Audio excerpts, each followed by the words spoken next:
Thank you all for joining us tonight. We're going to wait just one more minute just to make sure that we get everybody in the waiting room in before we begin.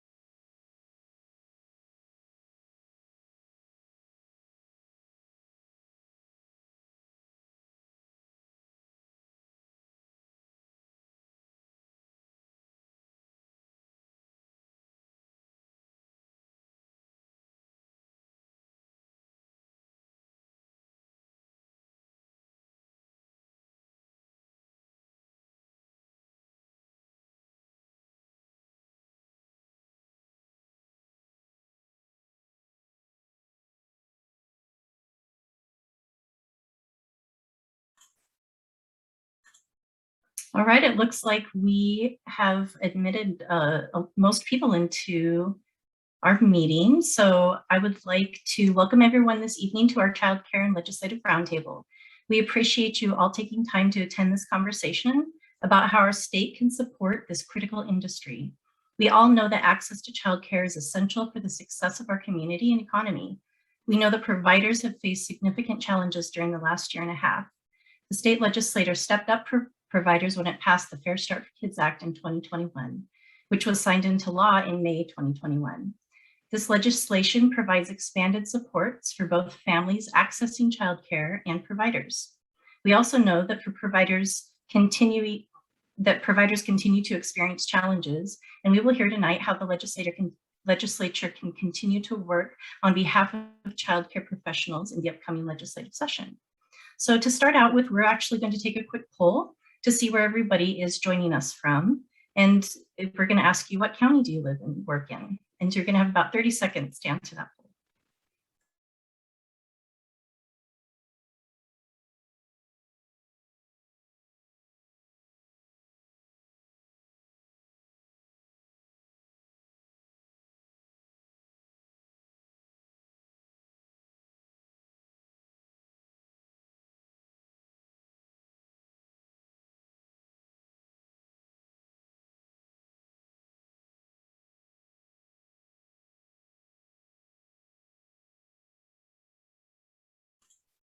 Okay, so there's only a couple people that weren't able to answer the poll. So it looks like we have representation in almost every county. Oh, thank you, live in Pierce County. So we have additional counties attending as well. And Clallam, Kitsap, Thurston, Grays Harbor, Jefferson, Mason, thank you very much. Okay. Allison, has that poll been closed? Yep, the poll is closed. Thank you. So we are going to have some time today for providers to be able to ask questions. We're going to hear from 6 providers. And first of all, we're going to hear from 6 providers tonight who are going to share their experiences with everyone. Our state representatives who are here with us tonight will then get the opportunity to ask questions or share any thoughts or information. Then all providers will have an opportunity to ask questions or share. So we do have some meeting expectations. So throughout the program, please feel free to use the chat box to ask questions or share your thoughts, as there's going to be some limited time for questions and answers at the end of the program.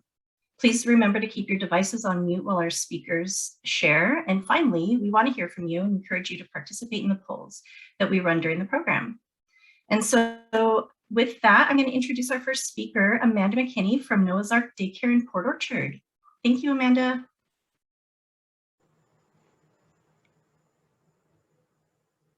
Thank you for having me. Can you hear me? Yes. Okay. Okay.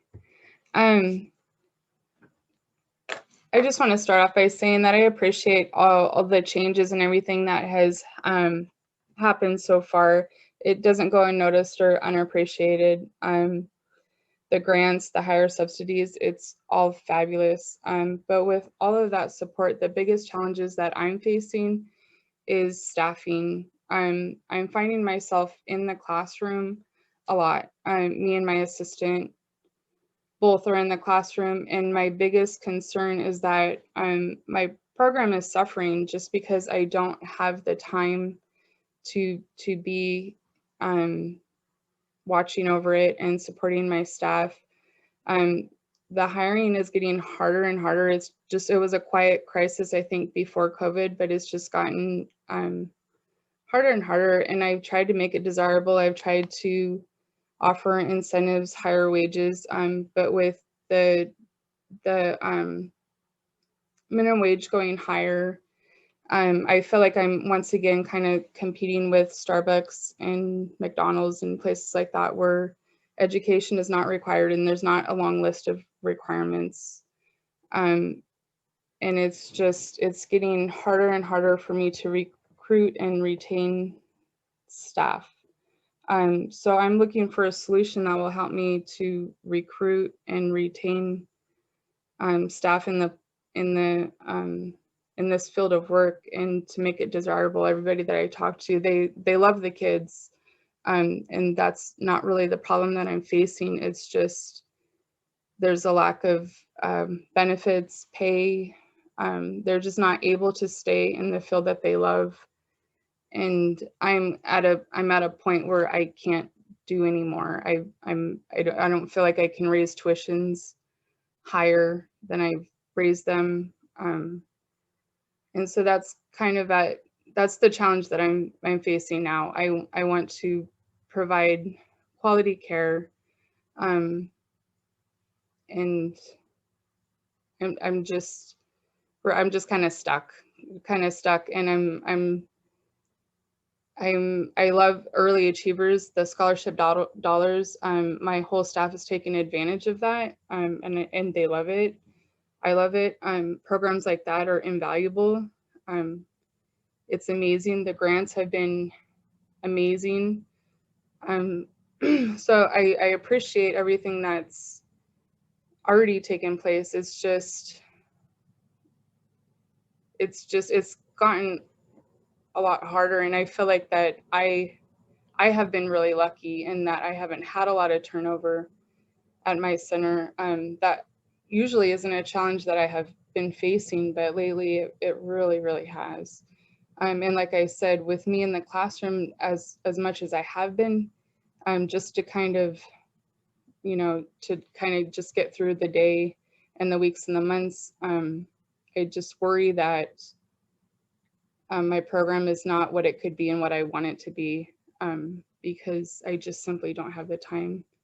We're just really all stretched really thin, and it's just, instead of getting better, it just feel like it's getting worse. And so I'm just looking for a solution for that.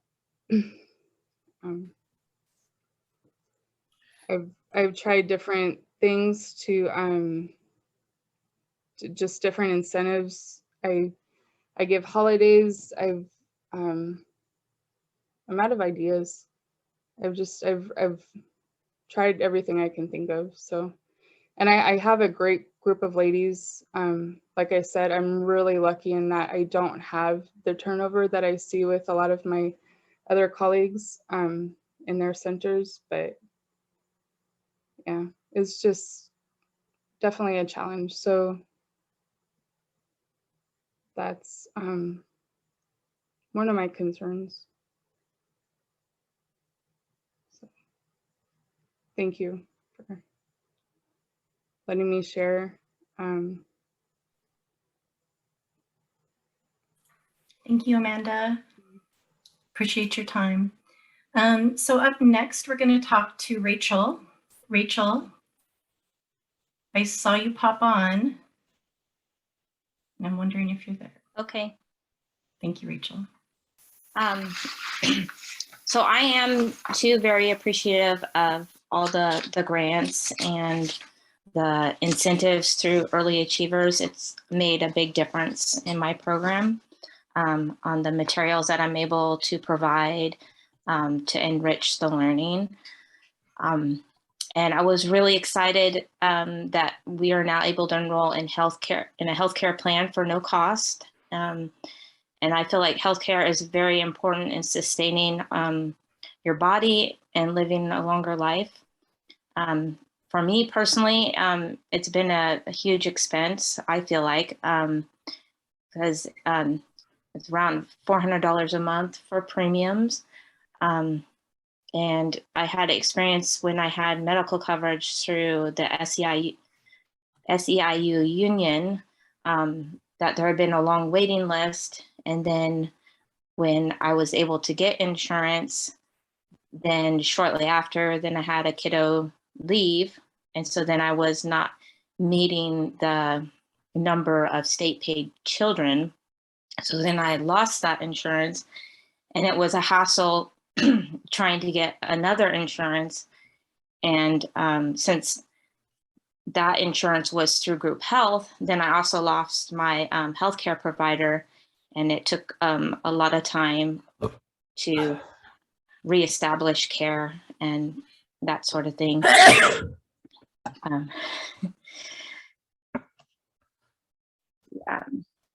So I was just really happy that that's going to be an option for people. And I'm just really appreciative that our voices have been heard in regards to the healthcare insurance struggle that childcare providers have been experiencing.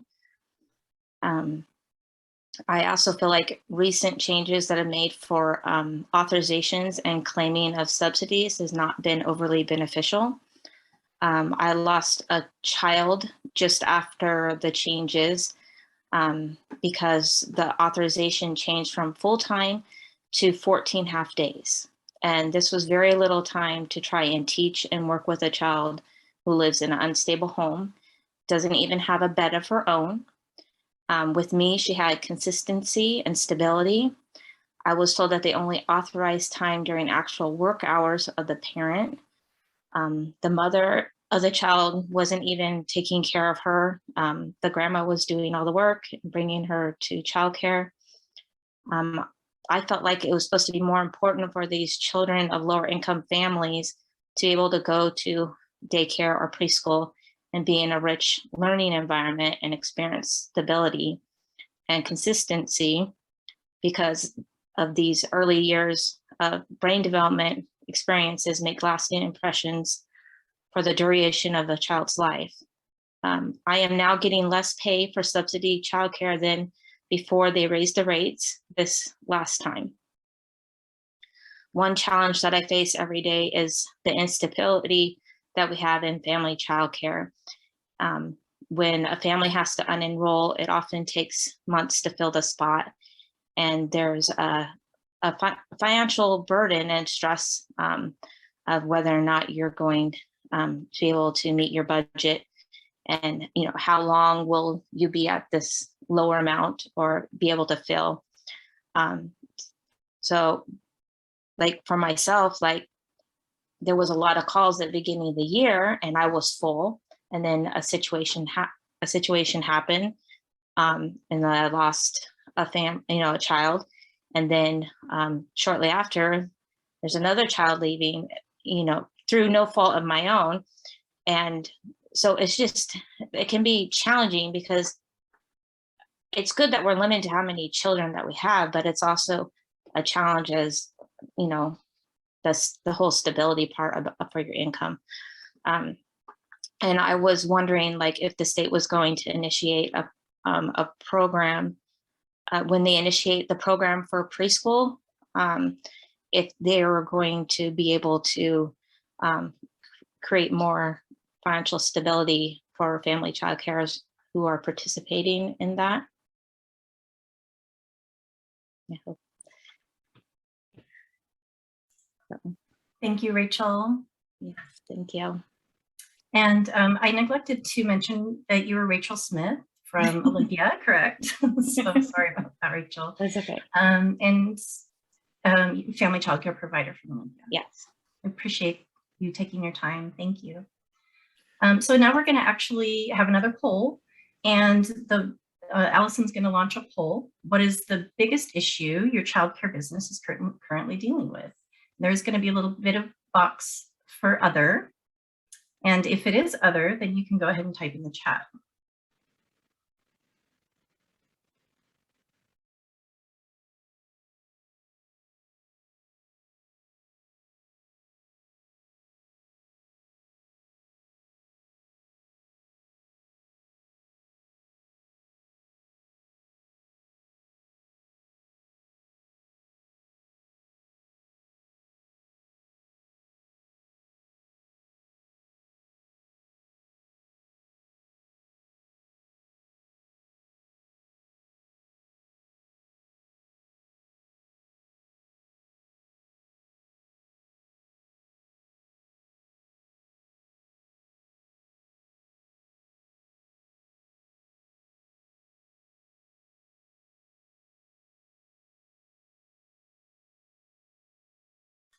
We'll give it just a couple more seconds.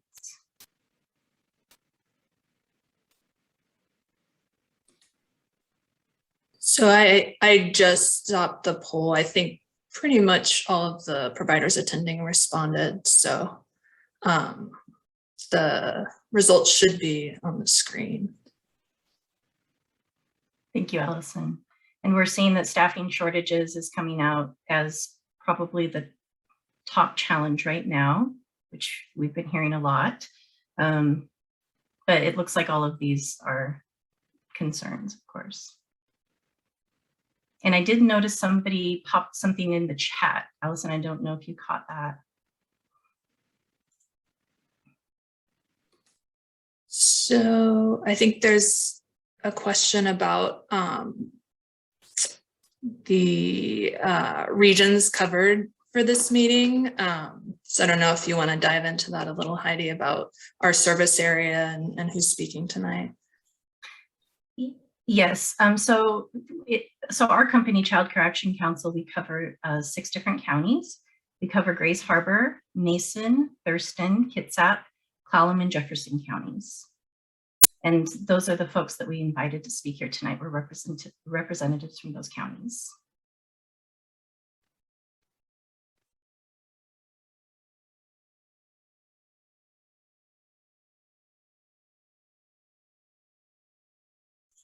Any other questions that we need to address right now, or can we move on? I think we can move on, yeah. Okay, thank you. So Christina, we're going to ask Christina to speak. Christina is director of Peninsula College's Early Learning and Development Center up in Port Angeles. Thank you, Heidi. So as Heidi said, I'm Christina Heistand. I have been the director up here since 2018. A year after I became the director, we expanded our program from 2 preschool classrooms to 2 toddler classrooms. We were operating those for just a few months when COVID hit. And so we're just kind of learning what it was like to have 4 classrooms. And then COVID hit. At the time we had been fully staffed. We then lost all of our subs. We also lost some of our staff members because staff members were scared to work during the start of all of this. We had to reduce our class sizes down to 10 per room, which was very challenging. We're only operating for essential workers at the beginning of it, which is a very different for us because essentially we provide care for college students. So all of a sudden we had to kind of switch what we're doing and offer care for all the essential workers, as well as being essential workers ourselves. The stress on the staff has been, oh my goodness, there's a lot of stress. Some of the big things that we deal on the daily basis would be just being able to get staff breaks, having planning time, and then if a staff member is out sick, there's not staff to fill those positions. Thankfully, I have an old colleague that comes in to help with breaks and things like that, but that's a big part of when you're operating childcare. Your staff need to go to the bathroom. They need their 15-minute breaks. They need their half-hour breaks, and you have to have another person come into the classroom. You can't just go to the bathroom whenever you need to. You have to have somebody come in. And I think that's a big thing that I like to explain to people that don't work in childcare is it's huge. I'll be getting phone calls throughout the day, just they need to go to the bathroom. So then I'm running down the hall and I'm not able to focus on my job that I need to do. And that's really challenging. So then I feel like I'm not doing what I need to do on a daily basis because my staff are important and the children and my staff take priority in my day. Some of the regulations just around COVID constantly changing, not so much now, but they still do. You're constantly getting emails, okay, what's the new regulation that we have to follow now? And making sure that we have all those in place. We have lost over half of our staff throughout the last year and a half to higher paying jobs because there are so many more out there that they don't have to have all the training that we have to have them have for licensing. And they don't need all the training, the education. There's just so many more jobs out there and available in different areas that aren't necessarily as stressful as childcare, because childcare can be a stressful profession. One of the things I've always loved having early achievers be a part of our program, but with COVID, they haven't been able to come into our center. So we are used to having them come in our center, help work with our staff, and we are able to contact them via Zoom and things like that, which is great, but it's still not the same as having them coming into our center and coaching our staff. We also lost volunteers. We weren't allowed to have volunteers in the center at all. And a big part of our program is having parent volunteers in our classroom a lot. And we weren't able to have that, and we still aren't able to have that. We are finally able to have our ECE students back in the classroom, but for a year and a half, we weren't able to have ECE students participate in our program. And that's something that is very important to us. And with all of this, with staff shortages and everything else, we're still expected to provide those high quality childcare, which we do, but it's definitely it's challenging to do so. We do get applicants, but the very few that we do, they do not have the education, they don't have the experience. So it makes it really hard, because you don't want to just hire somebody to have a body in a classroom. That's not what we're looking for. We always appreciate like the grants and things like that. Those are always a huge help, but it still does not create people. So we still need people in the classrooms to provide the care for the children. Right now, I've kept our ratios in the classrooms fairly low because of the staff shortages. So that way we haven't had to close a classroom down at all during COVID, which is amazing. But if I were fully staffed, I would be able to take on at least 10 more children, if not more. But I'm not comfortable with that, because I have staff out sick and things like that every day. So I need to make sure that I have enough staff for the children that we have. Another thing that my staff brought up when we were talking about this was the free universal pre-K, and the concern with that, I think it's a great idea, but our concern with that is how academically it's going to be. And in our program, we're very play-based. And it's concerning that they're going to have these little 4-year-olds going and getting ready for kindergarten, sitting at a desk and not being able to spend that last year of the preschool, being able to learn through play that is so important to them and they need for their development. Some things that have been good that have come out of it is our staff have definitely learned how to be flexible, and we've created great bonds with one another. We are now able to have students as of this quarter, so we're kind of getting back to more of a normal feel within our center. Parents have been very understanding. They keep their kids out when they're sick. They are getting their children COVID tested and things like that.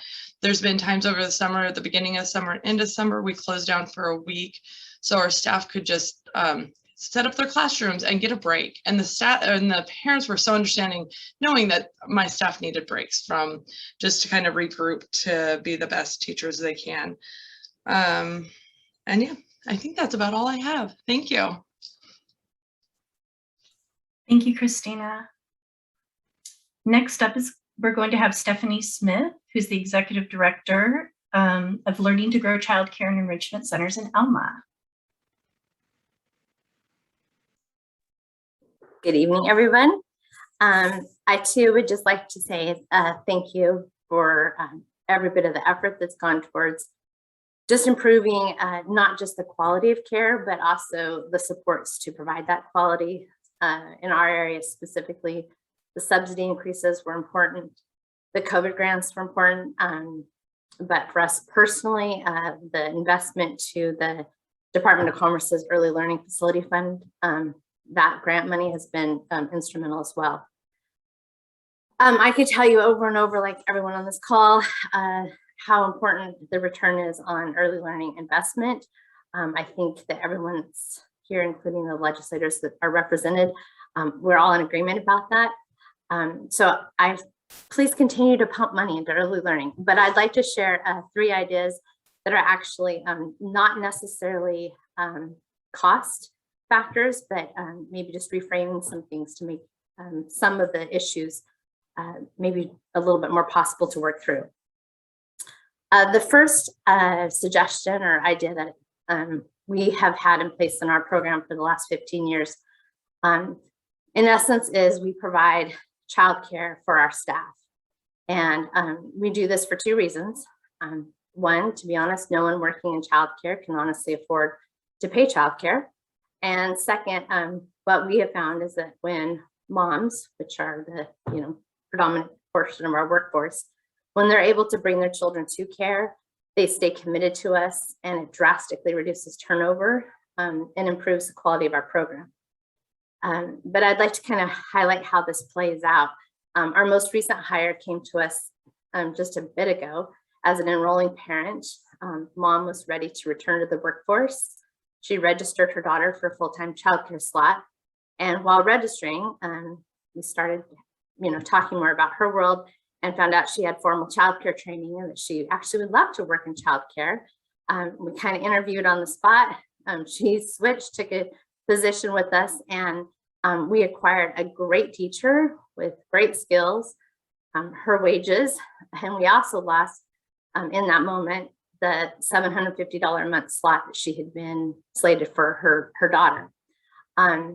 The reality of that for the employee is she got the bonus of not only her hourly wage, but now it really factors into a little over $5 an hour additional for her pay, that it reflects in essence almost a $21 an hour wage for her, plus she has stable childcare.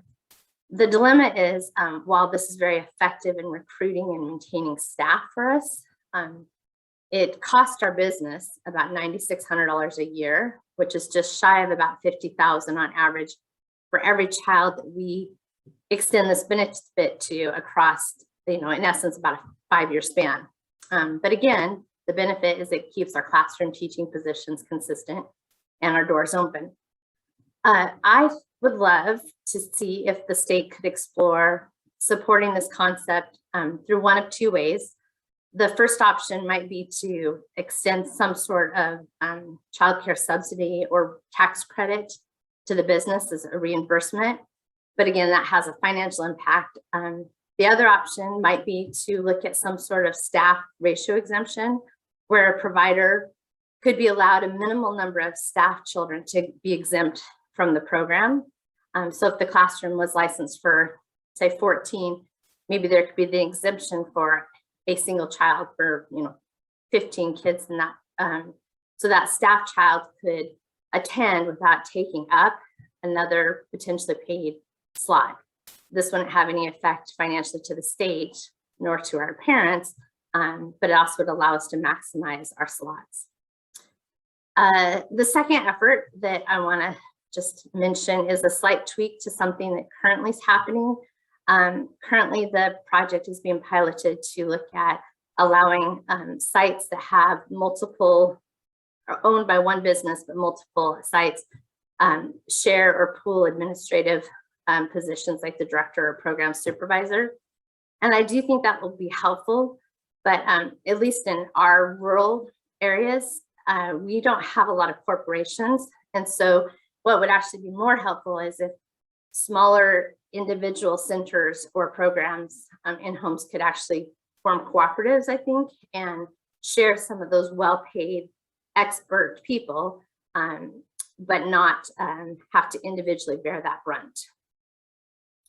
And then the very last thing I'm just gonna kind of put out there is I'm wondering if there are some ideas to re-engage or bring back some of the providers that we lost in this last season, this last at least maybe 5 years or so, who with the increase to WACs and the overall push for quality, which all is well intended, I think maybe we lost some of those people who they had a heart to do childcare for a season that made sense, but they did not see themselves as long-term childcare professionals. And when they weighed out the cost to them as a family, it no longer made sense for them to maybe pursue the education or to do all of the things they would need to do to meet the compliance for these more rigorous WACs. I'm wondering if maybe there would be an option to explore more of a short-term license that would have a scaled back version of the WACs that would still ensure high quality and safety and all of those pieces, but maybe more realistic for somebody who wants to do childcare for the season that makes sense. So love all the efforts that are happening. So appreciate every one of our state people and DCYF people that are helping support childcare. But those are just 3 ideas I had that wouldn't have to continue to cost us. Thanks, everyone. Thank you, Stephanie. We have one more poll that we're going to be launching before we have our final 2 speakers. And Allison's going to launch the poll. The question is, if state legislature could do one thing to help make your childcare business sustainable into the future, what would it be? And again, we have an other in case you wanted to type that into the chat.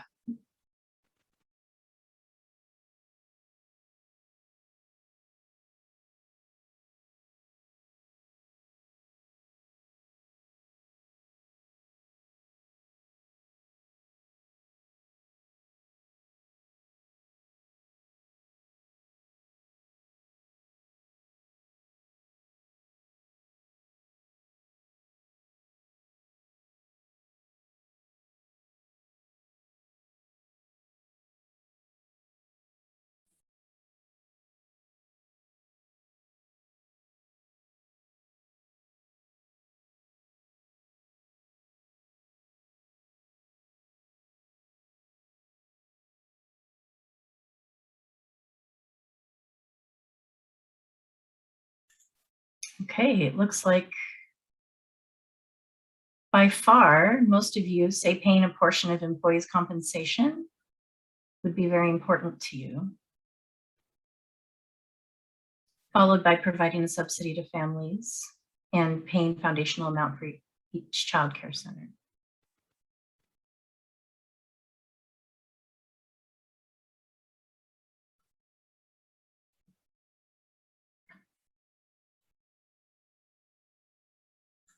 Thank you, Allison.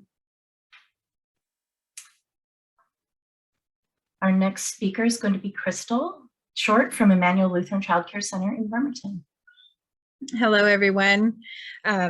So first thing I want to start off with is saying I understand everybody's struggle on staffing.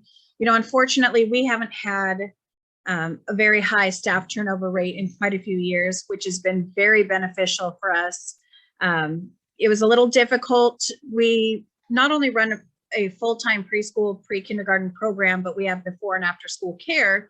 So we noticed in the beginning of the pandemic, one of our main struggles was not just having our little ones throughout the day, but now we've got to care for, you know, 30 plus school-age children who all have different Zoom meetings at different times. So that was a very, very difficult struggle for us in the beginning, you know, but we managed with the small staff that we did have. It was hard to schedule vacations, days off, you know, doctor's appointments, any family time that they needed to take off. So we struggled there. But I think our biggest challenge is because we are a nonprofit faith-based center and 80% of our children and our families being DSHS subsidies, we found it very difficult to pay everybody, you know, what they're worth. And it was very difficult, and it's still a challenge for us to provide living wages for staff members when, you know, they have children and family friends that are out working other jobs that are making just as much as they are. So it's been a struggle with us. You know, we're thankful for all the grants that we've received through the Early Achievers funding. We're very grateful for the increase in DSHS subsidies.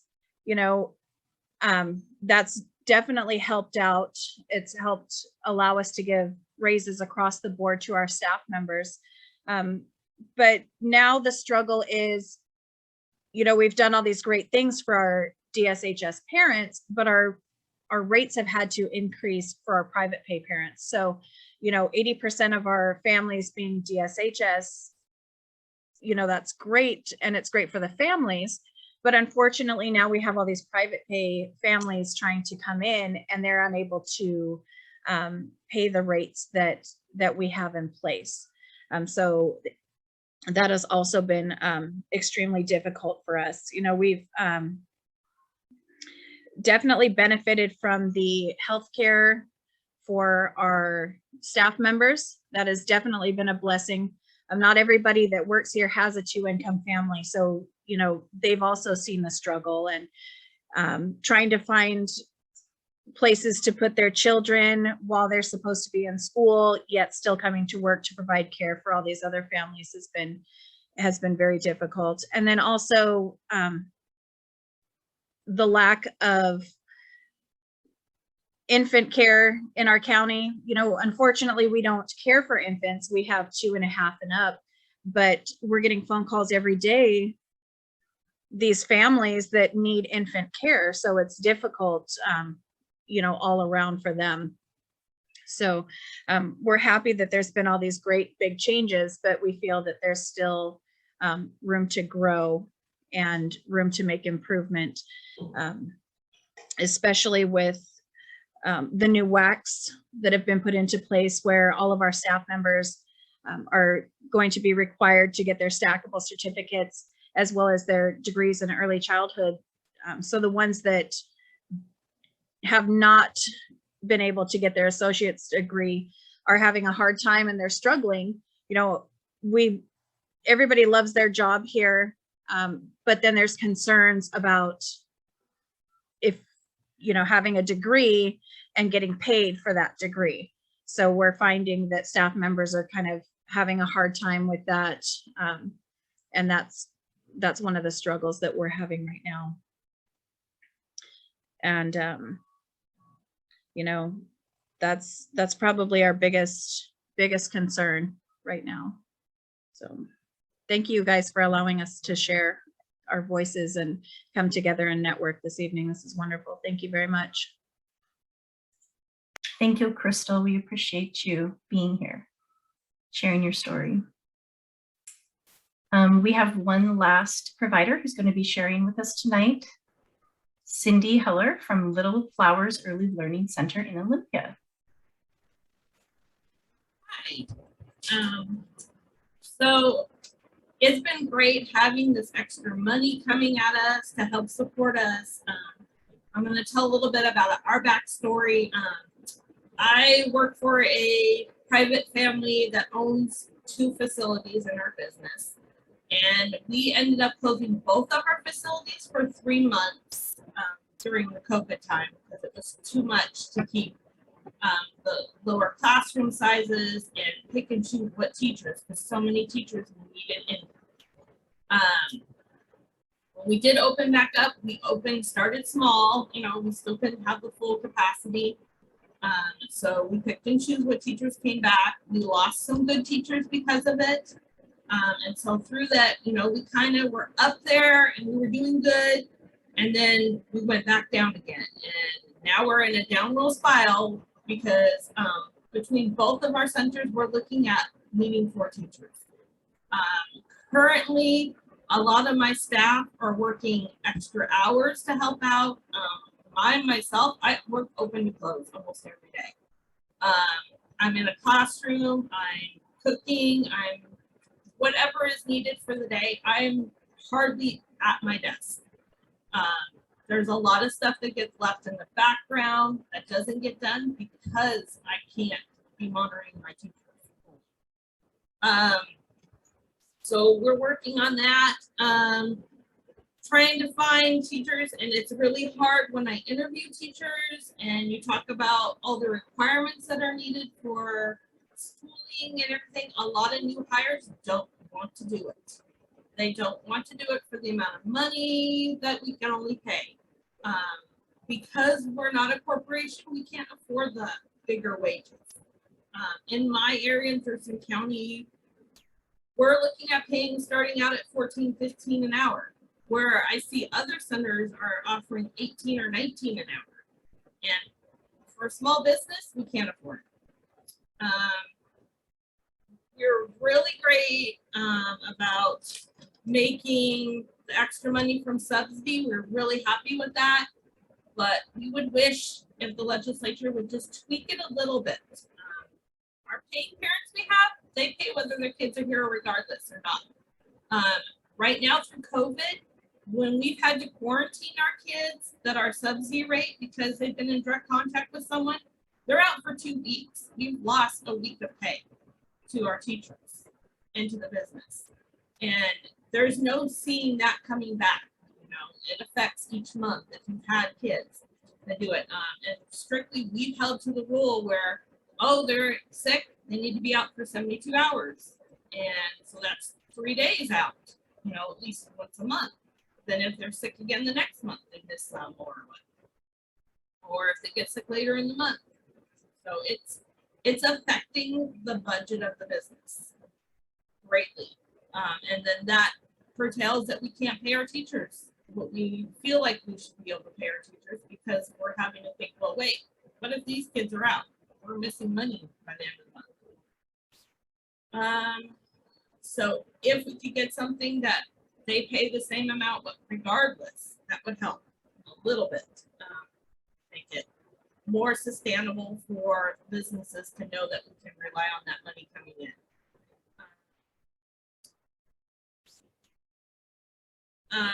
I know I was talking with the owners today about it. They said they love the grants that were coming, but they felt they're just not big enough grants for the business. In the meantime, we've received, our rent has gone up, our food costs have gone up, just like everyone in their household. And so with that going up, then a wage is gonna go up in January again. And we haven't raised our money for our paying parents because we felt we need to support the paying parents out and help them out a little bit more. If we were afraid if we raised it, we would lose them. And they felt, you know, because they just went through this pandemic, we can't struggle and do it ourselves. And so we made the decision not to raise our rates. And we're trying to keep it that way to help these parents. But we can't hold out forever. And eventually, you know, my center alone here holds 84 spots. I'm sitting at 73 spots. And it goes up and down every month. And if I hit below 70, I'm letting teachers go again. And I don't want to have to let good quality teachers go to try and find them again later, which they may not be there. So that's where we're trying to get a little more support and stability into the field. And that would help out greatly right there. If there was more stability for teachers with pay and just even for the owners or people running it to know that, you know, we don't have to worry about shutting our doors in a couple weeks. Thank you for your time. Thank you, Cindy. So we're looking at the clock and we're a bit ahead of time. And normally we wouldn't be able to do this, but we might have a few minutes for a couple other providers who are attending right now to be able to have just a few minutes, maybe 2 or 3 minutes to tell your story. Is there anybody out there that would like to either unmute, raise their hand?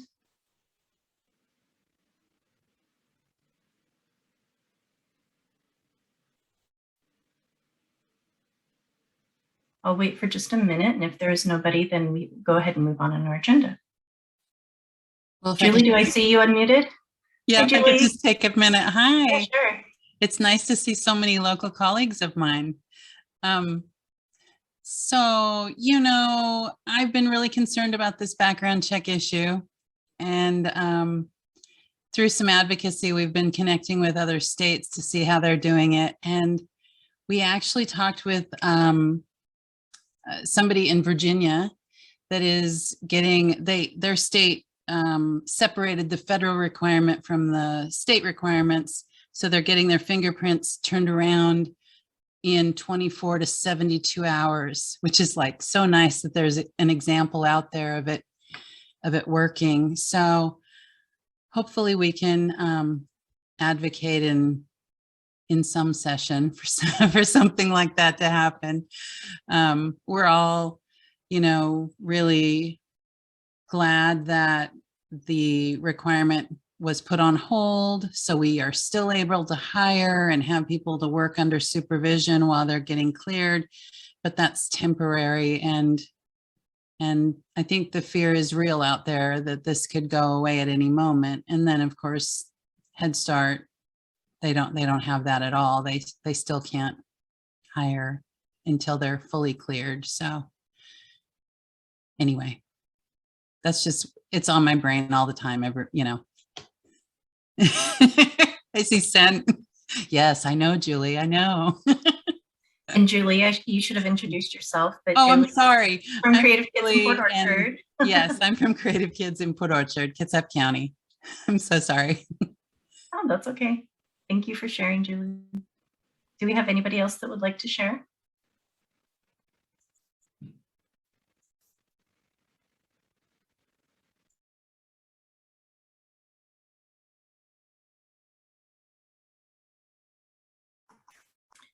Hi, this is Beth, and I'm the administrator for Child Care Action Council's ECAP program. And we actually have two centers, one in Lacey and one in Shelton. And we are just part-time, part-year preschool, but we actually we're pretty fortunate that our workforce has been relatively stable, but we've had some of the same issues as well. It is the nature of this work, unfortunately. The turnover has always been an issue. And the pandemic has made it that much harder. The stress that our staff are experiencing is really great. Everything works really well if everybody is well. And one person calls out sick or two people call out sick, and then it is a lot of challenges. So we do have our ECAP funding definitely helps us with wages and benefits. And I'm thankful for an agency committed to being really in the forefront of doing that. But, again, our staff only work 9 months of the year. So their annual salary is, not as much as if they were working year round. So there's some issues there too. But I appreciate all the stories that were told today, because I just know that this is something that's happening everywhere. And I'm hoping our legislators, I know we have some really great advocates on this call. I appreciate their work too at that level. The staffing issue of just finding qualified staff who are able to do this work has been really continues to be a challenge, and is something I worry about as we're moving forward. Again, as we expand ECAP and we expand into universal pre-K and all of those things, hoping that we do it in a real measured way that doesn't that takes into consideration all of the options out there for early learning that our families have right now, and we wouldn't want anybody to be unintentionally left out of this bigger picture of early learning as we move forward. So thanks everybody for all the work that you do. Thank you, Beth. We have probably about 5 more minutes, so we would have time for one more provider to speak. If there's anybody else. I'll speak, Heidi. Hi, Katie. Good to see you. Hi. So I'm Katie. I'm the owner of Treetop Village Early Learning in Bremerton. And most of you have heard from me in past advocacy meetings. I'm not going to go over the same thing as we are all facing for the challenges of hiring and finding staff right now. It's everywhere. It's not just our industry, but specifically in our industry, the challenges of all the new recruits, and what, just like Julie said, we just got that WAC put on hold so we can actually have people in our building before they're fully done on their background checks, which helps tremendously if we have a wonderful applicant that we can get going and get orientated. It's an amazing difference than waiting for that person to have to wait 2 to 3 weeks to get that final background check cleared, period. It makes a big difference every single day for us to have those new applicants, period. we also have, when we do have our staff on site, and I feel like our industry is so unique in its own, we have staffing that are calling out daily. We have a very large center. We are licensed for 208 children. I have 24 infant spots in that center. We have about 125 children on site daily. And when we have 2 or 3 staff call out and they get to use their sick pay through Washington State sick pay, we still have to cover that classroom. And so, financially for an owner, we're paying for that spot 2 times for that person to be homesick, which is great that we have that sick pay availability to pay our staff, but we still have to cover that spot, and making sure the children have a teacher in that classroom, whether that is one of us in management or switching teachers around, using a floater, which we're not supposed to during COVID, but we have to do what we have to do. And so covering, twice that hourly rate is really, really tough on our industry, period. Bottom line, if there was something that came through the line that would help pay for our staff, whether they're there or not, I think is something that could be a possibility to help us owners out. We have to have children quarantine. We have to have our teachers quarantine if somebody tests positive, which, knock on wood, we've only had 5 times since this whole pandemic started. But finding testing sites right now for everybody to get tested is slim, period. They are not allowing a lot of people just to come in without symptoms.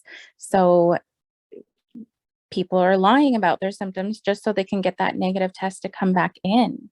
And it's stressful. It is so stressful on everybody.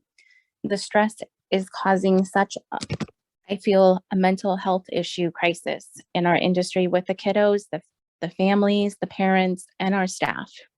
We are all working so hard being an essential industry and being short-staffed and doing all these extra extra recommendations from the health departments, locally, statewide. We're working ourselves to the bone. And I, as the owner, have decided to pay for my staff if they need to just go have a physical or they go see a therapist for an hour for their mental health. I am paying that for them to go see that specialist because it is so important to keep them well and keep their mind and body healthy so that they can work and not call out. We have worked with early achievers side by side for years, and it's been amazing. Our coach is Emily, who's on here, and she's just a rock star. But I too feel the change of not being able to have them on site has truly made a difference in the coaching and the tools and resources that we're given. It's harder to do over Zoom or just handing them out to our teachers. Hands-on, having a third-party person in the classroom to really explain and have different resources than we do as the owner directors really truly helps. They also, for early achievers, have had a mental health coach to refer kiddos that we are seeing with challenging behaviors to get some resources and tools for the families as well. What we're seeing though is that the families don't want to be a part of it. They feel that it's somewhat offending them, which is not what we want to do, but to create that partnership. It's kind of a disconnect right now. And so I think that's where we're seeing a lot of this. It just goes back to the mental health part of trying to get help for our kiddos, walking that fine line with families and seeing mental health issues at home that we know are kind of carrying into our centers on a daily basis, and then seeing it in our staff daily. And so the healthcare system and being able to offer healthcare is amazing. I've already sent the link to all my staff members. But that's been a challenge for us, is the mental health piece to it.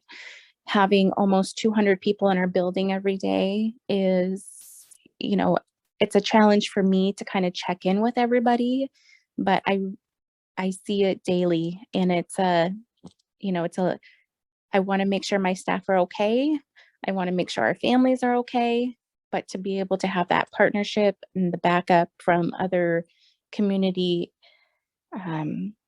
resources, it's kind of hard at times.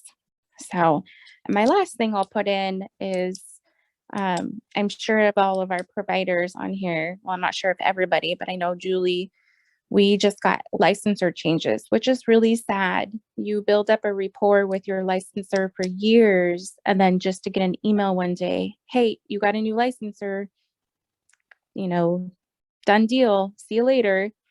That now I'm stressed to see who the licensor is next. Still haven't gotten any communication about it.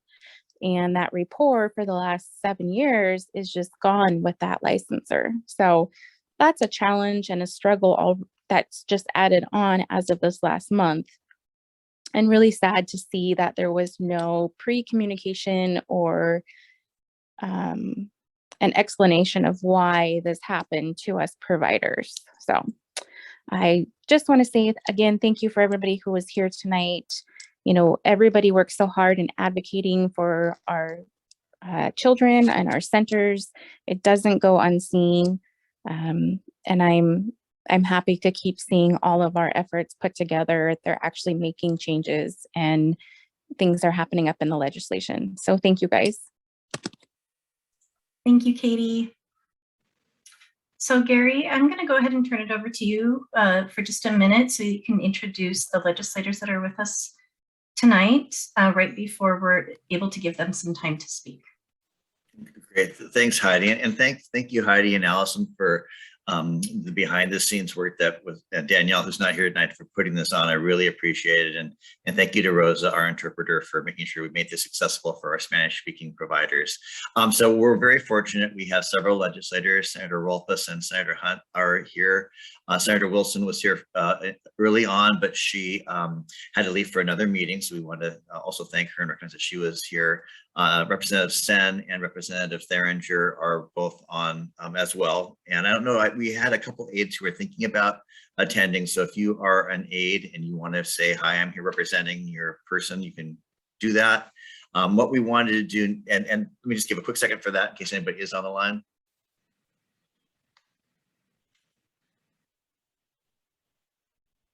Okay, I don't see anybody. You can put it in the chat box if you are here. We want to give a few minutes for the legislators. If you just wanted to take 2 or 3 or 4 minutes just to share your thoughts on what you've heard or what maybe you're thinking about doing this coming session. No pressure if you don't want to speak, that's fine too. And then we'll move into a dialogue and question and answer. So if you prefer to sort of share your thoughts in that format, that's fine too. But we did want to just make some time available for you individually to share your thoughts if you wanted to do that. So should we start on the Senate side with either Senator Rolfes or Hunt? Sure, I can go. I don't see all the faces on the screen. So this is Christine Rolfes, and I'm the state senator from Bainbridge Island, North Kitsap, and Central Kitsap. So parts of Bremerton, Silverdale, Poulsbo. I am the chair of the budget committee, and so I worked really closely with Senator Wilson and Senator Hunt as well on the Fair Start Act and making sure that we had a funding package that could sustain budget ups and downs and was something you all could rely on. I really appreciate hearing the voices today of the business owners, and I think we're all tired, and you guys had a way more tiring day than I did, or the other legislators, I'm sure. But what I wanted to ask, what I'm really interested in, is the health insurance subsidies that we put in place this year for childcare workers. The hope, I think, was it's sort of our foray into healthcare for all. We decided to start with the childcare industry for many reasons. And it's really important to me to see what the take up is on that. You know, are child care workers interested, and is it helping to recruit people and retain them? And then how much does it cost once it's all laid out?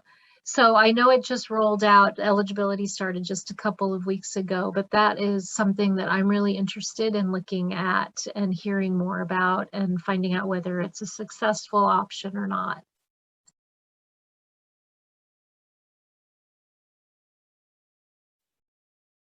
Well, thank you. I don't have a mountain in my background like Senator Rolfes does there. That's a great photo.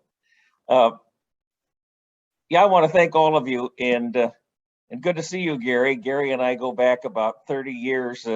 I knew him before he had fuzz growing on his chin, and you know, thank you for all you guys do. You know, I marvel at child care workers and child care centers and what you do, and you know, I think this shows one of the real problems we have is the cost of child care and trying to do that on low wage or minimum wage jobs. As a parent looking for child care, there is a real conflict here that, you know, do you spend all of your time working and then pay it all to child care so that you can work and seek more money for child care?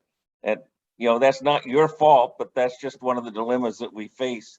And certainly providing more benefits such as access to healthcare, I think is really important. And you know, I have a 7-year-old grandson, and I know my daughter figured she got a pay raise when Rory went to kindergarten because she freed up a lot of money that she was paying for childcare.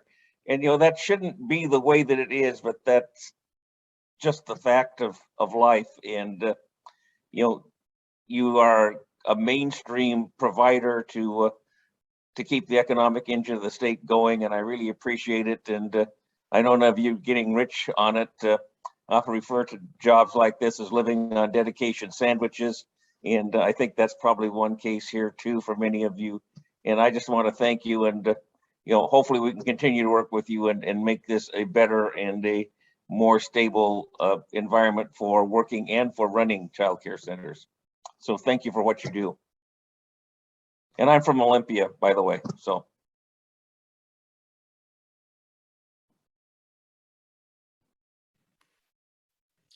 Representatives, would you like to share your thoughts?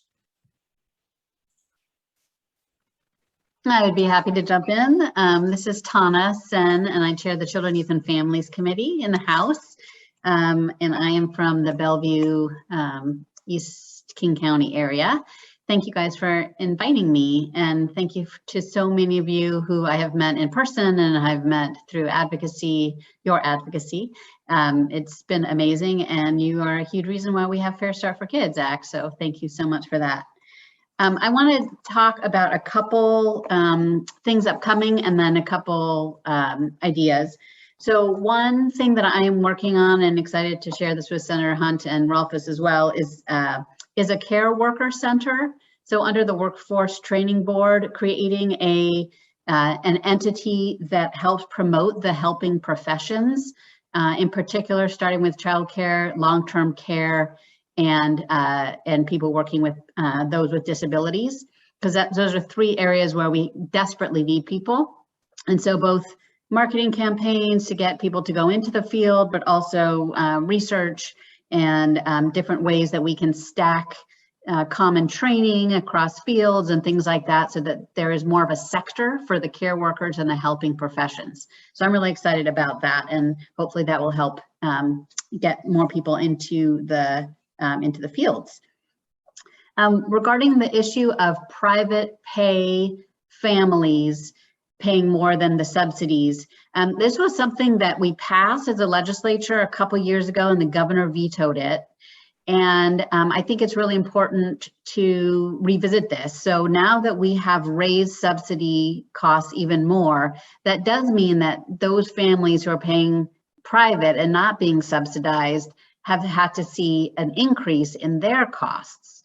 So now, as the income eligibility thresholds raises over time, which it will, hopefully some more of those families will be covered, but then again, those private families will again see see some increase there. So it may be worth revisiting to see, even if it's just a temporary basis, until our eligibility goes into the full amount of what our, we're raising it to 85 to, I can't remember what we're raising to eligibility. But even if we just say between now and when that full SMI eligibility comes into effect, maybe we can say private pay can be the same or less than subsidy. So I think that is something we should explore.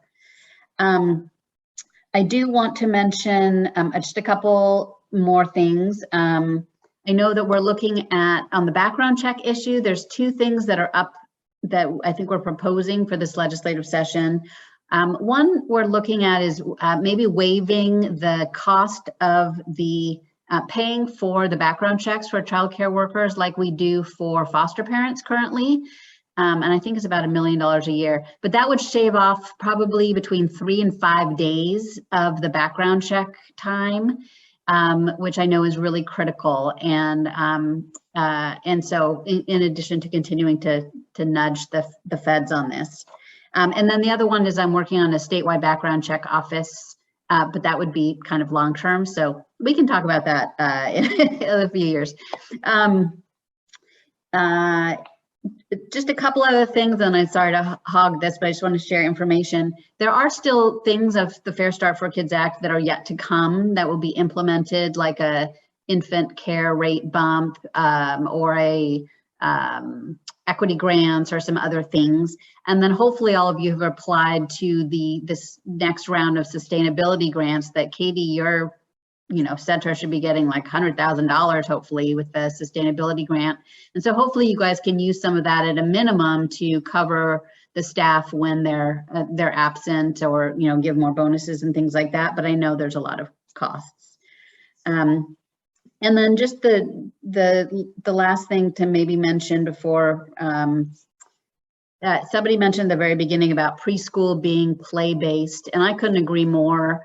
That is something that's so important for us to make sure that 4 and 5-year-olds, in addition to all the other kids, are really we're using the brain science and knowing that things should be play-based. And there is a transitional K program that is not play-based that is coming up in K-12 systems, and we are really pushing to make sure that preschool stays play-based and fits with the early learning requirements. And actually, if Build Back Better, the federal policies pass, those requirements would be that they have to be early learning based and not kindergarten based. So I think that would be helpful there as well.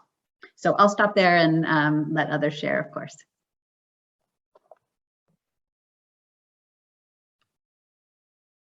We're spending extra money on. Representative Theringer, do you have any thoughts you'd like to share with us tonight, or do you want to just move into the discussion phase? No, thanks, Gary. I'll just mention a couple things. I'm Steve Theringer. I represent the 24th Legislative District, so that's Jefferson County, Clallam County, and down the coast to the northern part of Grays Harbor. I actually met with Stephanie yesterday down in Montesano. She mentioned the Early Learning Facilities Fund. So I chair the capital budget in the House, and we fund that program. And as a lot of our capital projects in the state, and anyone who's tried to build anything in the last year and a half, there's a lot of supply chain challenges and cost challenges, and Stephanie's experiencing those. So what we will do in a supplemental year is try to sort of rearrange some of our dollars to be able to meet some of those changes, right? So projects that have started, like Stephanie, she doesn't have the dollars because the cost just got beyond what the grant did. And so we'll try to move some money around so she gets to finish her project. And just one of the areas that this will happen probably is we've put a lot of money in broadband, and that's a very important thing for a lot of communities across the state. But the supply chain for broadband fiber is almost 1.5 years. So those dollars just won't go to work for a while because you can't get the fiber. So we have some dollars that we can take out of that fund and use to address some of these situations. affordable housing is a big deal, but also this early learning facilities fund. So that's what we'll be doing, hopefully, to make sure we don't have a lot of projects that are started and don't finish because they don't have the extra funds they need because of supply chain challenges. So that's kind of my piece. I'm like I say, I deal with the capital facility stuff. Thanks for having me. Yeah, thank you all for joining us. I'll turn it back over to Heidi to move on to the next section. Thank you so much. Thank you, Gary. So we're our next section from now until the end of our time together, which will be about 7:30, is questions and answers. And so the providers that have attended tonight, whether you've had a chance to speak or not, we're going to just open up the floor to be able to possibly answer some questions for you. You could either unmute. It would be preferable if you'd raise your hand if you know how to do that with the reactions button, and then I would be able to call on you. Or you could put questions in the chat, and Allison or I will try to monitor that.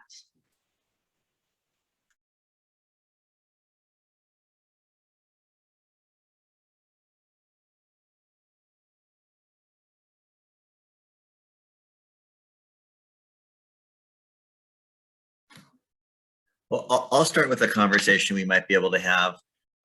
There's been a lot of effort around support for preschool, both the school districts with their transitional K and that the federal government with the Build Back Better efforts are looking at preschool funding and maybe making that free for families. But what we've seen for a while is a real lack for infant and toddler care because the costs are so high. And one of the things I was hoping that the state might look at and sort of have some conversations around is how might we subsidize toddler and infant care to a greater extent, and maybe even have parents, set up, if we could set up a system where parents could pay less for their infants and toddlers, they might have some ability to sort of pay back into a fund that subsidizes that when their kids become preschoolers and the care is free.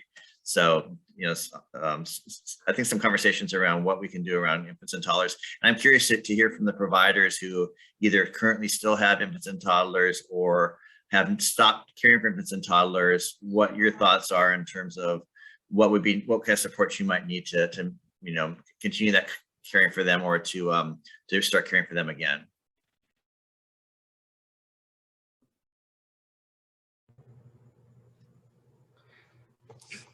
Well, hi, Gary. It's Katie. So with having 24 infant slots, we pretty much stay pretty full because we are one of the biggest infant providers in our area, but it's definitely not a money-making program. Even with the raise of subsidy back in July, August, I think it went up to, for our Region 5, it was somewhere around $62 a day. And so if you divide that out between, most kiddos are there 10 hours, that's $6.20 an hour to care for that child, which when you have more than one child, yes, it equals more, but so do the requirements. And so do, the required wax, and finding infant providers, teachers that want to provide care for infants. A lot of people are fearful of caring for other people's infants. And so trying to find the right people to be in the program also, and being able to pay them what they're worth with the infant care, those are huge challenges. It's, having all the requirements of building the child or the infant care center was, it was stressful beyond. I'm married to my contractor, so there's benefits and challenges with that. But, with the health district and making sure, you're 8 feet away from the sinks and the diaper changing tables and the cribs and this, and, if a crib has anything broken or anything on it, we have to throw it away and get a new one. Those aren't cheap. We provide all of the food other than what formula the parents provide. And again, trying to find food in this economy is not easy right now. So there's so many things that go into providing infant care, not just our staffing, but the building of it, the maintaining of it, the hiring. So those are my 2 cents. And if there was any money that came down the line for infant toddler care, I'm all ears, because like I said, I have 24 infant spots and around 90 toddler spots. So whatever can help, it would be amazing, to say the least. And Gary, if I can just jump in here too, one of the things that we're still working on, there's a group that has been meeting, is looking at the true cost of quality. So currently, as you all know, we fund our subsidies based on the market rate, but the plan is to move to towards the true cost of quality. And in fact, that's also a requirement of the Build Back Better policy. So hopefully, again, if that passes, there'll be lots to discuss, but that means that we're on our way and really set up well to be prepared for that policy if that comes. And the idea of that is that it's really taking into consideration all these expenses, whereas before we just said market rate, but we know the market's been broken. And so the market rate doesn't pay what it costs, it just pays what the market is, and the market's broken. And so that, will hopefully be some adjustment to ultimately, but again, it really depends on Build Back Better, and then how much money we have going forward for our state. Gary, I was just going to add, this is Stephanie, but I was on the phone with Lakeshore the other day, putting together some proposal projects for our new center. And she said, oh, let me pull up. DCYF has already contracted with us to put together sample classrooms. And they were phenomenal and wonderful. And I'm like, yeah, that sounds great. And each classroom was somewhere between $16,000 and $20,000 a classroom to equip. And so like when we think about expanding, like we want to start an infant program, but to start it, it means before we even take the first kid, we need to come up with the funds to completely outfit a classroom for its full capacity. I think we would fill very shortly because infant care is so needed. But I think there's just the money needed to equip classrooms. I think even if we get facilities built, or we expand and convert the garage of a home or whatever, but then it's really everything from cubbies to the circle time rug. All those pieces really add up very quickly. So I thought that was an interesting number, and that was DCYF's recommendation of what the classroom should have in it.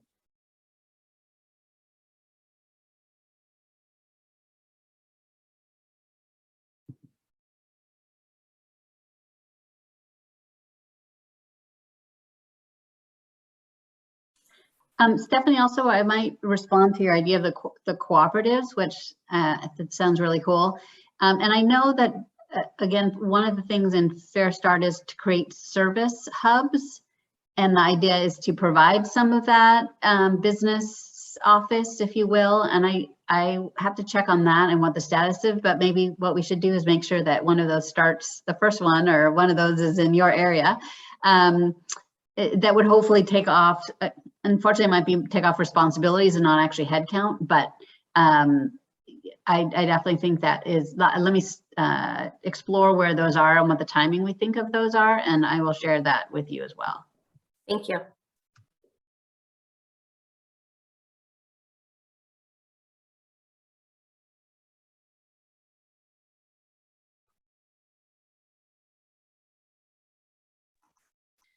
I just wanted to note that I noticed Representative Senior comment in the chat about skimming preschoolers off. I mean, really, when we're looking at universal pre-K, even Head Start and ECAP programs, that early learning is a collective. It is something that it should be cooperative, not something that's competitive, right?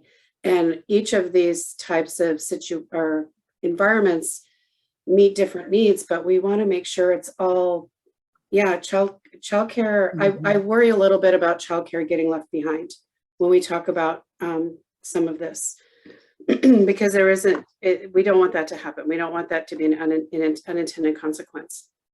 And I completely am so glad to hear that as well, that the Build Back Better ideas around pre-K, universal pre-K, are around play-based learning, as opposed to junior kindergarten, junior K-12, right? And all of us, I think, would agree with that.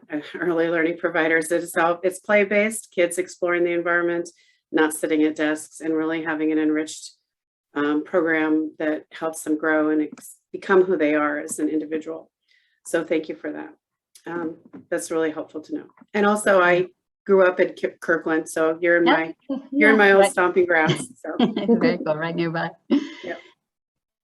Yeah, and definitely, and as we expand, we have the entitlement for ECAP, which is the state's pre-K program. So we're moving towards pre-K. So again, if we get these federal dollars, we're in a really good position to continue to expand ECAP to meet the entitlement that we have already said we're going to do, and then continue to expand. So we already will have that path and that vision and a plan on how to do that, rolling it out in increments of eligibility, and then adding tribal youth and homeless youth and others. And so we're, again, in a really good position. And I think that also is helpful because that, again, is play-based.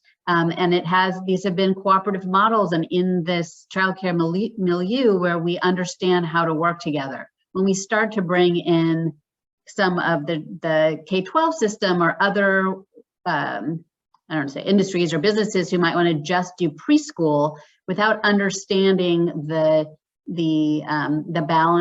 important balance in the childcare industry, it will be devastating. And so I just always try and really remind people that when we say universal pre-K, like, you can't go for that without then also talking about, well, what happens to infants and toddlers? So absolutely.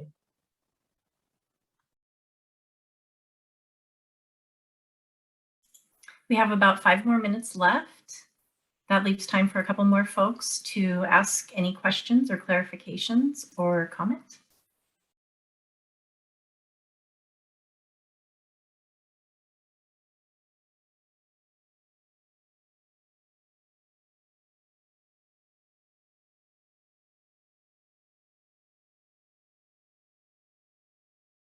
No, that's good. All right, well, I can't resist. Do any of the providers have any thoughts about how to support compensation for workers if the state were able to have some funding available, or Build Back Better have some funding available? Any thoughts on what we might do?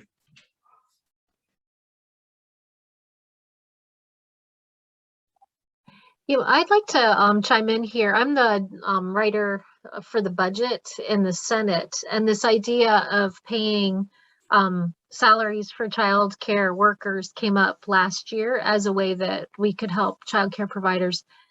And instead we pivoted, as they say, to the health insurance construct, because as much of a service as everybody is providing, you all are running private businesses, and some of your customers are subsidized by the state, but the business itself is not subsidized. And so we got into a conversation about, if we're going to pay the salaries for childcare workers, then should we be paying the salaries for nurses at hospitals or workers at nursing homes? Like, there's a lot of industry in the state that's providing social services and social benefits. And so I just want to caution you that it's an issue to have the state step in and pay salaries for private companies.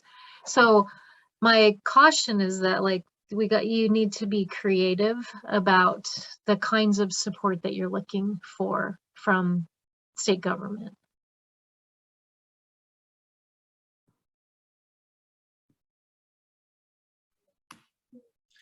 Also, it's my job to be the mean person in the Senate.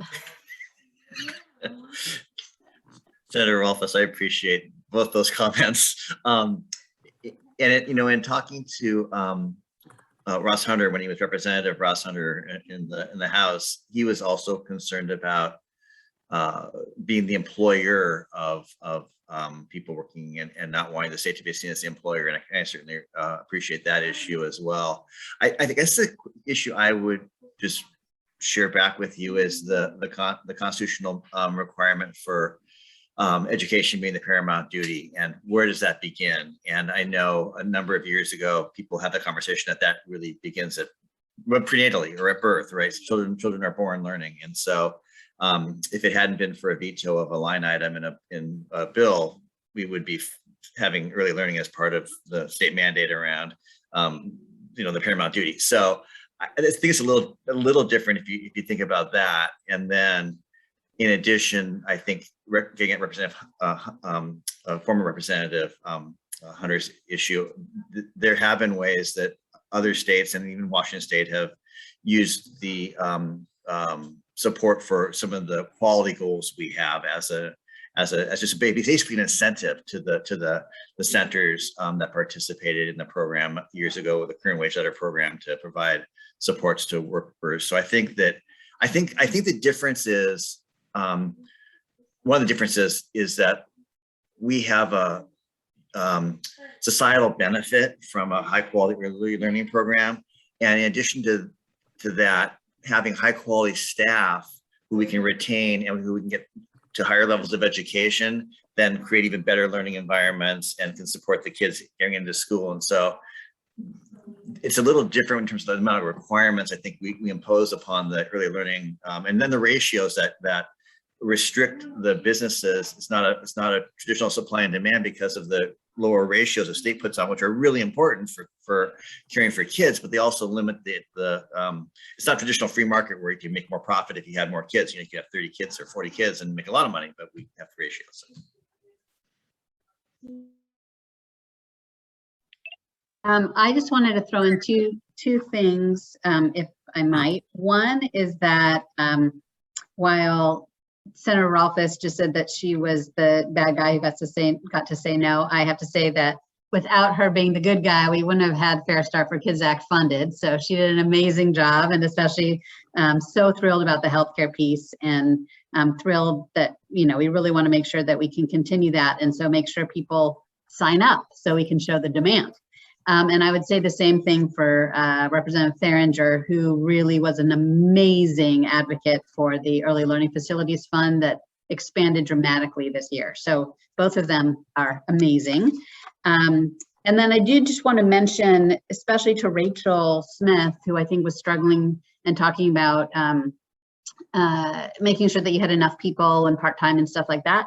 And I know I spoke to this group called Leg Up, that if you guys don't know about them, that offers this free software that helps manage the wait list and helps get the right people into the right slots at the right time. So again, I have no connection to them. It's free, but if people don't know Leg Up and wanted to check that out, that might be helpful if you don't have that already. Heidi, can I just throw one last thing in? One last thing, Katie. I know, I promise. As an owner and a director myself, there's so many incentives for our staff and for our families, but, I feel that sometimes the owners and the directors are forgotten as well, period. It's just, we're always worried about our staff. Our workday never ends because we are working from home, we're working on the go, we're working in the center, we're in the classrooms. We're getting text messages until 10, 11 o'clock at night for people calling out, doing trainings. I have questions. Then it starts at 5 a.m. the next morning of call outs, et cetera. And, we have looked at buildings. We've actually put in 2 offers in the past 12 months in buildings in Kitsap County, and they haven't gone through just because they didn't want a daycare in their building or in the complex, or the building failed inspections. But what the incentive for an owner to want to invest the time, the money, the fear of trying to staff another center, the fear of having to pay and build a new center with all of the WACs, all of the health codes, the fire marshal codes, local city codes. It's stressful to build a center, and we've built 2 so far, and we've kind of put it on the back burner now. And it's being married to my contractor is really cheap compared to anybody else out there that would have to pay market price for a contractor to do all the build out, plumbing, electrical, fire. And if we don't want to do it, then I just don't see the incentive or the desire for other possible, adventurers getting into childcare or wanting to expand. And it's the facilities grant is great. I have submitted twice and have not gotten the grant. It's just, why should we keep going? When we have all of these struggles, all of these challenges, and the incentive, yes, it's not there, but what fuels it is our love for the children, bottom line. And that's why we keep doing it day in and day out. That's why we're exhausted. That's why we get sick. It's for the love of the children. So I just wanted to throw that in. Thank you. Thank you, Katie. Thank you, Katie. And I think that we would all agree that that's why everybody's here. Senator Rolfes, there was something you said a little bit earlier about needing to be creative. And I think that you've met enough childcare providers and early learning professionals to know that we wouldn't have survived this long if we weren't creative. So yeah, we'll take that. We'll work with it. We'll figure it out. I just wanted to let everybody know real quick that our chat is being saved. We're having this recorded. I know that there's things that have been popped up in the chat that really we haven't been able to address tonight, but we're going to try to get back to that. And we're going to use this information to be able to inform our future advocacy. So I see one other person I think wanted to say one quick thing before I turn it over to Gary for a goodbye. It might have been me. This is Tana again. I actually just wanted to offer the space off this meeting since we're at the end, but in particular for Christina to share any barriers or opportunities that she sees on the education side at the community college. As we talked about needing to get more workers, what barriers or opportunities are you seeing at your community college to get people to go into it and to pursue that? And so please, I would love to hear more if you have any ideas on how we can continue to fill your slots or expand your slots, et cetera, et cetera. So thank you.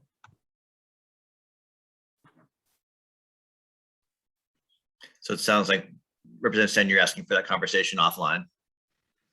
Yeah, okay. Well, I just want to close by thanking all of our providers who shared today. We didn't script anything, so people were talking from their hearts.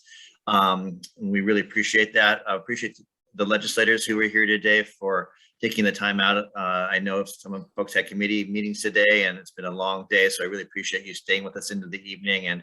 And I push hard a lot of times, but I really so much appreciate all you've done over the last many years, and there have been such huge strides. It wouldn't have been possible without the commitment from the legislators, and in large part the folks on this call are some of the most important folks who have helped make that movement possible. So I really truly appreciate all that you've done for this industry and for the kids and families. And with that, I'll give you the rest of your evening and enjoy it. And thanks so much for joining us. And if anybody needs anything from us, the Childcare Action Council, please give us a call. We're happy to help out. And just one quick last thing, advocacy. So some people don't know what advocacy is. Well, just talking about what you need is advocacy. So for providers who have a fear of advocacy, you just did it tonight, and keep it up. With that, I'll close. Bye, everybody.